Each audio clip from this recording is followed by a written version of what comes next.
Bienvenidos mis entrañables alumnos del cuarto año de secundaria. Mi nombre es Lenin Vargas y Rodríguez y soy vuestro profesor del curso de lenguaje. Hoy, precisamente, vamos a hablar sobre los planos del lenguaje, pero antes recordemos qué es el lenguaje.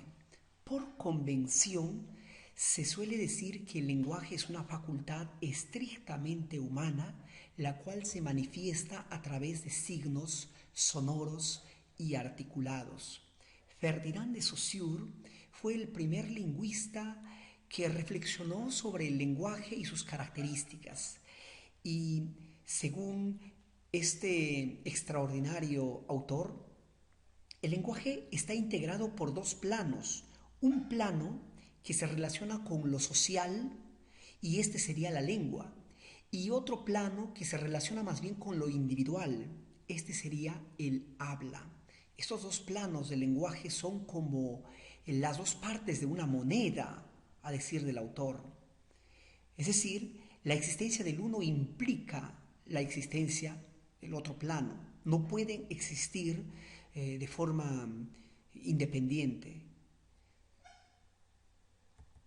El objetivo de este tema es que ustedes, queridos alumnos, conozcan algunos conceptos básicos de lingüística, como son la lengua, el habla, el lenguaje, el dialecto, el sociolecto y sus características, y de esta forma pues puedan enriquecer su bagaje cultural.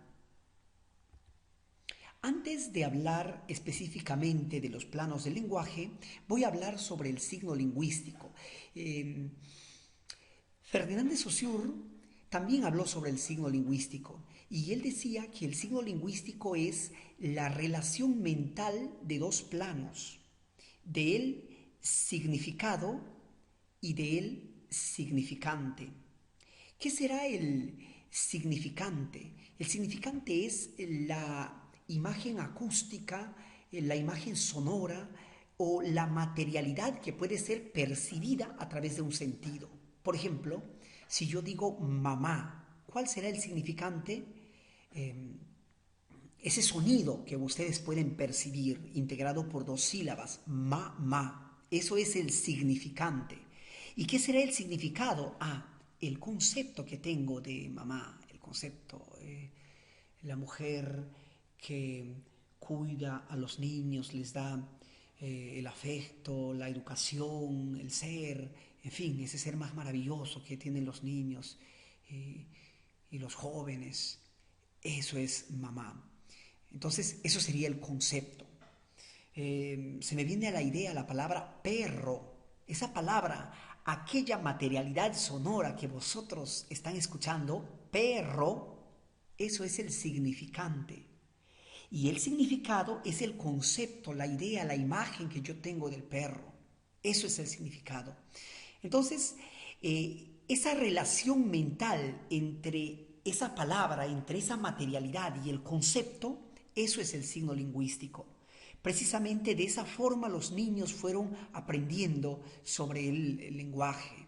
Cuando empezaron a usar sus primeras palabras, mamá, leche, y fueron relacionando o vinculando mentalmente estas palabras, estas imágenes acústicas con su respectivo significado.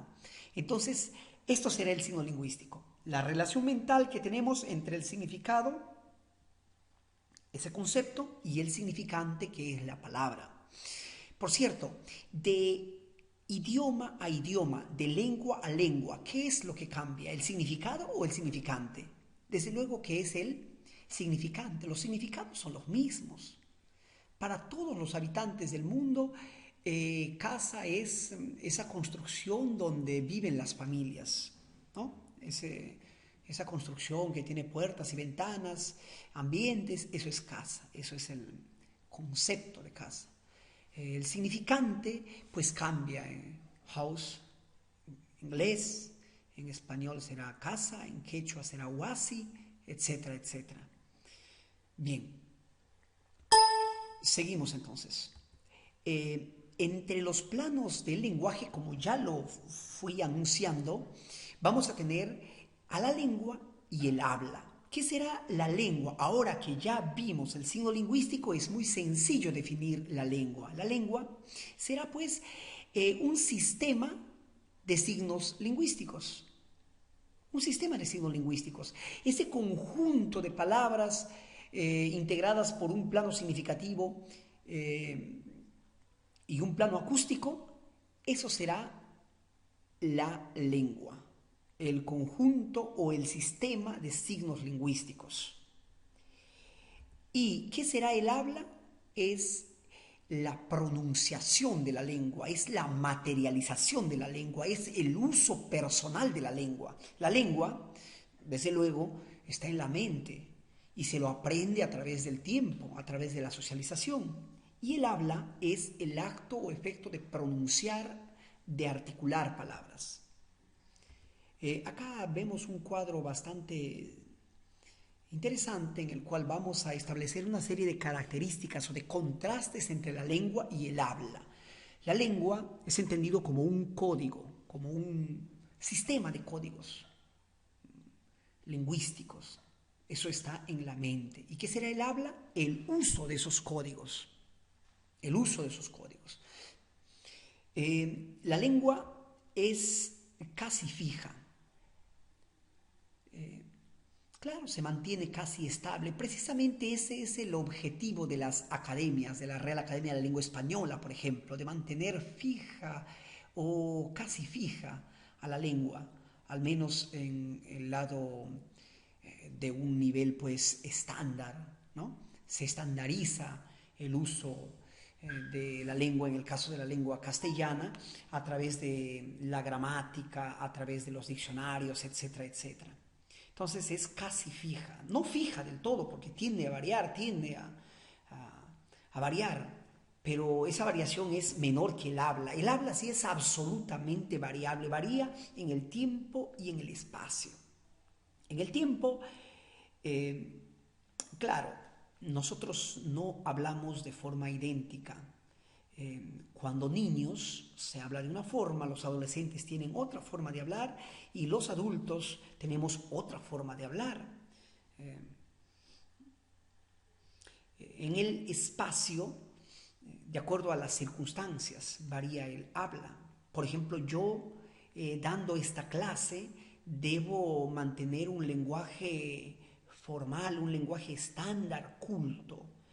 Quizá cuando estoy con mis amigos en el fútbol, pues usaré otros términos mucho más coloquiales. Esa es un ejemplo de la variación que sufre el habla. La lengua es teórica porque está en la mente, en cambio el habla es práctica porque se la usa.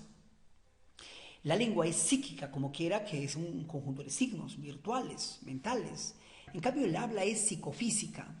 Psicofísica, o sea, psico se refiere a psicológica o psíquica o mental, porque implica pues una serie de elecciones de algunas cadenas sonoras, y eso es mental. Y física porque implica la pronunciación y sobre todo la difusión del mensaje pues a través de las ondas sonoras. La lengua es social, claro, toda una comunidad hablante, toda una comunidad tiene la misma lengua. Por ejemplo, la comunidad hablante española, todos los hispanohablantes tenemos la misma lengua, por eso es que nos entendemos. Esta clase bien podría entender un alumno de España, un alumno de Colombia, un alumno de Chile, podría entender esta clase. En cambio, el habla es individual. Cada persona tiene una forma peculiar de hablar, no solamente en cuanto al tono, sino que en cuanto al registro lingüístico.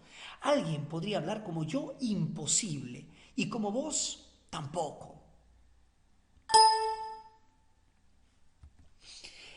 El idioma es entendido como la lengua oficial de un país. Es decir, es más bien una definición extralingüística, un tanto jurídica o administrativa, con el que se conoce a una lengua. En la Constitución Política del Perú, en el artículo 48, dice: son idiomas oficiales el castellano y en zonas donde predomina también lo son el quechua, aymara y las demás lenguas aborígenes, específicamente de la selva. El shipibo, el aguaruna, el huambilla, el bora, el machiguenga, son entonces idiomas oficiales. A veces confundimos, decimos los dialectos de la selva. No, no, no, no, de ninguna manera.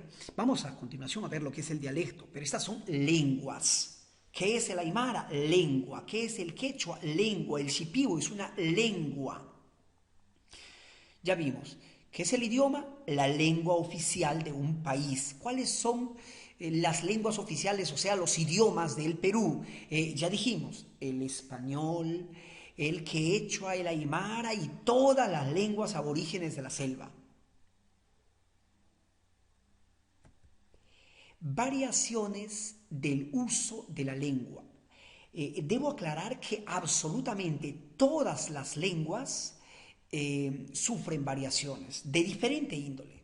La primera variación o variante de la lengua es la variante regional o diatópica, conocida como el dialecto.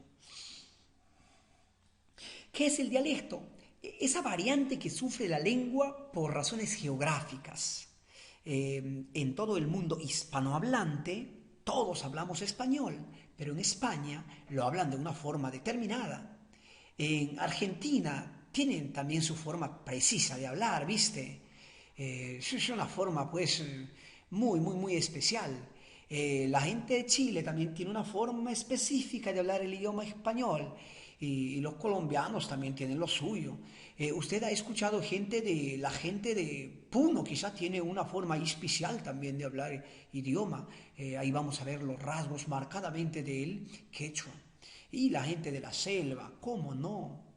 Ellos también tienen su forma especial de hablar el idioma español. Sí, pues.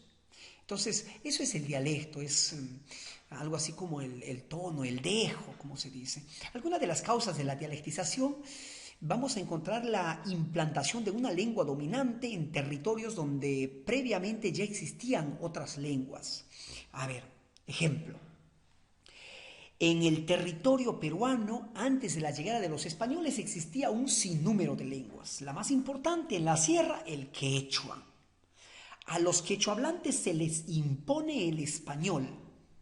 Ellos aprenden el español, pero queda en su forma de hablar ciertos rasgos del quechua.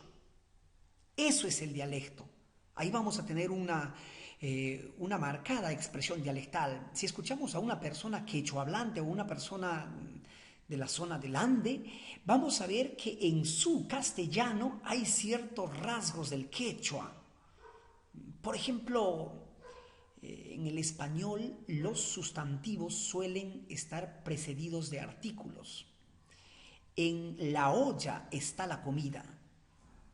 En el quechua o aquellos que tienen esa marca del quechua dicen, en olla está la comida. O simplemente en olla está comida. Este mismo fenómeno ocurre en la selva. Mucha gente pregunta, oye, ¿por qué la gente de la selva habla de esa forma especial? Es precisamente porque el castellano que fue impuesto a esos pueblos aborígenes guarda ciertos rasgos de su forma de hablar, de sus lenguas aborígenes. Y esa es pues esa forma peculiar de la selva. Eh, las variantes dialectales se dan en los siguientes aspectos. En el aspecto fonético, básicamente relativo o relacionado a la pronunciación, esa pronunciación específica, ¿no? Ese tipo es de la selva, sí, claro, es evidente, es de la selva. O esa persona debe ser de la sierra. O aquel es de Argentina, sí, sí, es evidente, ¿viste? Claro, eso es la variante dialectal en lo que respecta al nivel fonético. El nivel léxico, más bien con el uso pues de palabras, ¿no? Eh, Cuando en diferentes zonas se usan, cuando un mismo significado es denominado con diferentes palabras en diferentes zonas. Al medio de transporte público en Perú se le dice microbús, en México camión, en Cuba guagua, por ejemplo. En el aspecto morfológico es cuando hay una alteración en la palabra. Se me viene a la memoria la palabra pancito, florcita en Perú, en algunas zonas de Colombia, pancico, florcica, en España, panecillo o florecilla, ¿eh? Marcas dialectales morfológicas. En el nivel semántico es cuando una misma palabra tiene diferentes significados en diferentes zonas. Eso es el nivel semántico. En Venezuela, la palabra mona se refiere a una mujer presumida. En Perú, simplemente la hembra del mono. Y el nivel sintáctico es cuando se altera el orden de las palabras dentro de la construcción, ¿no? Por ejemplo, de mi tío su sobrino, en algunas zonas de la sierra hablan de esa forma. O en la selva, pues esto es marca de la selva su encanto, ¿no?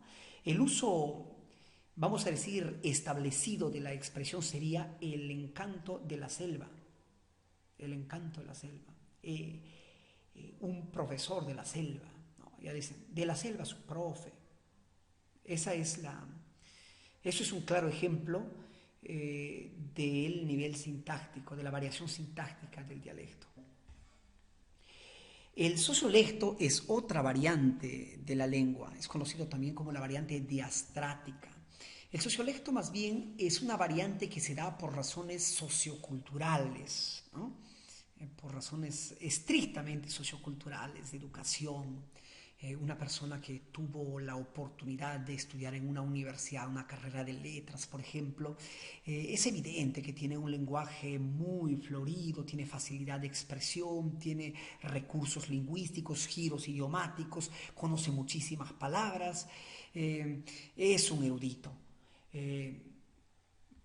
Aquella persona que no tuvo la oportunidad de tener estudios en los cuales significa pues el uso o el buen uso del idioma, también se notará, ¿no? Hay una variante de esta índole. A eso se refiere el sociolecto. Esa es la variante diastrática. En lo que respecta al sociolecto vamos a encontrar tres niveles de la lengua. El nivel superestándar, el nivel estándar y el nivel subestándar. Hay quienes me dicen, bueno, muchos alumnos me dijeron, profesor, un poeta, un literato, un filósofo quizá, habla un lenguaje superestándar. No, el nivel superestándar es un nivel ideal. No existe en el habla cotidiana, nadie habla en un nivel superestándar. El nivel superestándar es un nivel ideal que solamente está en la literatura. Nadie dice, pues, podrá anularse el sol eternamente, podrá secarse el mar por un instante, podrá romperse el eje de la tierra como un débil cristal, todo ocurrirá, podrá la muerte cubrirme con su fúnebre crespón, pero jamás en mí podrá apagarse la llama de tu amor. Nadie habla de esa forma, definitivamente. Ese tipo de lenguaje solamente existe en la literatura. Eso es el nivel o el lenguaje súper estándar. Vamos a encontrarlo en los libros de literatura principalmente. Eso está claro. El nivel estándar sí es la forma correcta de usar una determinada lengua, el español, por ejemplo. El nivel o la lengua estándar es la forma entonces correcta. ¿Quiénes usan un nivel estándar? Aquellas personas que tuvimos la oportunidad de conocer el buen uso de nuestro idioma y de la gramática del mismo. Este lenguaje o esta lengua estándar tiene dos niveles, un nivel culto y un nivel coloquial. El nivel culto es usado en reuniones formales, en una conferencia, en una clase. En esta clase, por ejemplo, uso un nivel culto, un nivel en el que no voy a usar términos coloquiales, algunas expresiones de uso familiar, de uso amical, no. Solamente expresiones formales y cultas. En un discurso político, por ejemplo. Bien, el nivel coloquial más bien es la forma familiar de usar el lenguaje. Esa forma coloquial con algunos términos familiares, amicales. Oye, ven por acá, qué alegría verte, ¿cómo has estado? Eso es el nivel coloquial de uso familiar, entonces. Pero desde luego que el nivel coloquial significa el uso de la lengua de forma correcta.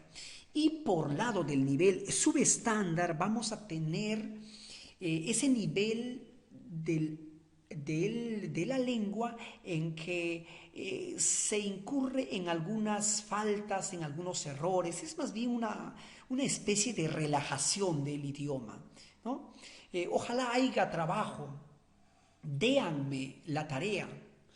¿Sabes qué? Yo pienso que como hace mucho calor deben salir afuera, ya más tarde entran adentro, ¿no? Eso sería el nivel subestándar. La lengua popular forma parte de las relajaciones, mal uso del idioma, y la lengua vulgar más se relaciona con el uso de ciertas vulgaridades, de algunas soecidades, que se suele usar, o que no que se suele usar, sino que se suele oír en la calle. ¿Quién no ha oído una expresión vulgar o soez? Todos. El idiolecto. El idiolecto es la forma específica de hablar de cada persona. Se tienen en cuenta algunos tips, algunas palabras que repite, el tono, el registro lingüístico y cuando se trata pues de la escritura, el estilo propiamente dicho, ¿no? Nosotros los que hacemos literatura pues estamos leyendo una obra y sin ver el título decir, esto debe ser de Vargas Llosa. Pero ¿por qué? Este es el estilo, es clarísimo el estilo de Vargas Llosa. A mí me das un libro o un texto que sin el título, un texto de Arguedas, y yo voy a saber que es de Arguedas porque conozco su estilo, ¿no? A veces cuando mandamos un mensaje, dice, oye, no, mejor escríbelo tú, porque va a conocer mi estilo. ¿Ah? Ese es el idiolecto. Eso es el idiolecto. El tecnolecto es conocido también como el argot técnico o profesional. Ciertos grupos profesionales, ciertos grupos humanos tienen ciertas palabras que son precisas y solamente las entienden ellos. Por ejemplo, en literatura, los literatos, los críticos literatos, hablan pues de el narrador omnisciente, el narrador diegético, en fin, unas terminologías que solamente se entienden los literatos. Solamente se entienden los literatos. Igual los abogados también usan algunos términos jurídicos que las personas que no hemos estudiado derecho no los entendemos. ¿Qué estarán hablando? Decimos. Los médicos de idéntica manera. ¿Usted qué dirán? ¿Qué dirán? Están hablando entre ellos, no se entiende. Eso es el tecnolecto. Los mecánicos también tienen sus propios códigos, ¿no? Sus propios códigos específicos. Es el tecnolecto, entonces. El trabajo que dejo es que hagan una ligera investigación sobre la jerga, la plana, replana y las lenguas cerradas. Bueno, alumnitos, dejo también una bibliografía por si alguien quiere investigar un poco más al respecto y eso sería todo por hoy. Les mando un abrazo y nos vemos en el siguiente vídeo.